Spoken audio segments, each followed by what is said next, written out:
In front of me is Redmi 13 and today I would like to show you how you can operate a voice recorder.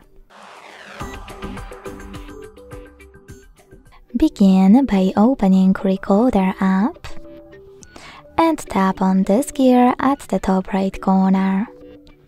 Then manage all of those options however you want to and go back. To finally start recording, use this red button at the bottom in the middle. Then hit while using the app and allow. As you can see, recording is on. To pause it or unpause it, use this left button.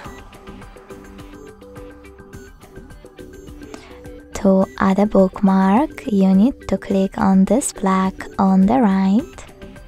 And to end it and save it on the check mark in the middle.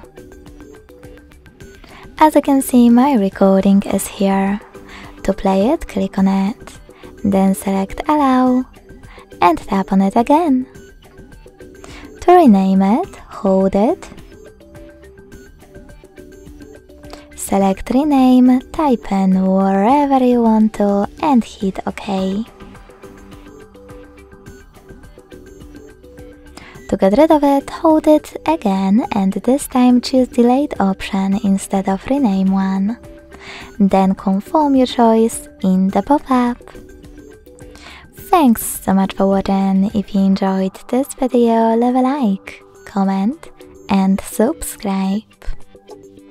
Bye!